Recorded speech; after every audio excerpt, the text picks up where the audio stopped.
Selama ini, jika kita menyebut Iran, apa yang muncul di benakmu?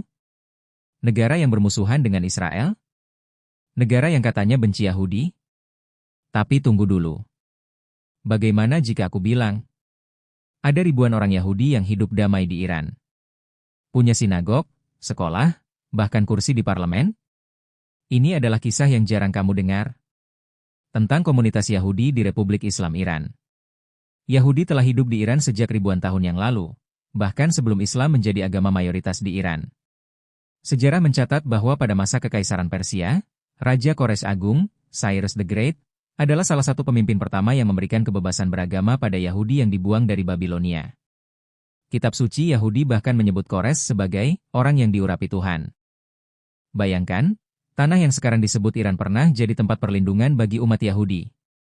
Hari ini, Iran memiliki sekitar 8.000 sampai 10.000 orang Yahudi, menjadikannya komunitas Yahudi terbesar di Timur Tengah, di luar Israel. Mereka memiliki lebih dari 20 sinagog, beberapa sekolah khusus, rumah sakit, dan bahkan majalah komunitas. Dan yang mengejutkan, konstitusi Iran secara resmi mengakui Yahudi sebagai agama minoritas, bersama Kristen dan Zoroaster. Mereka bebas beribadah, menjalankan hukum-hukum mereka sendiri, dan memiliki satu kursi tetap di parlemen Iran. Lalu bagaimana dengan slogan-slogan "Death to Israel" yang sering kita lihat? Disinilah letak perbedaan penting.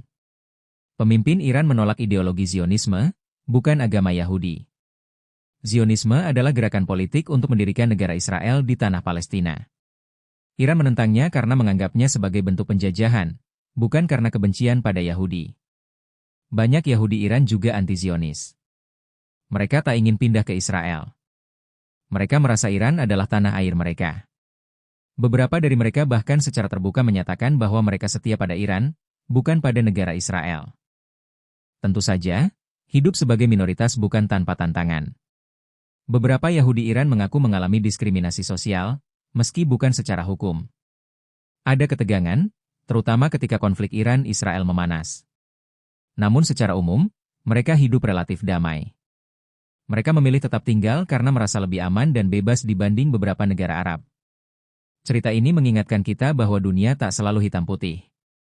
Iran bukan sekadar musuh Israel, dan Yahudi bukan sekadar warga Israel. Ada manusia, komunitas, dan sejarah panjang yang jauh lebih kompleks dari narasi media. Mungkin, sudah waktunya kita mulai melihat dengan lebih jernih, daripada hanya menelan narasi satu arah. Kalau kamu suka konten seperti ini, yang mengungkap sisi lain dari dunia, jangan lupa subscribe dan share. Komen di bawah, menurutmu, kenapa cerita seperti ini jarang dibahas media barat? Sampai jumpa di video selanjutnya.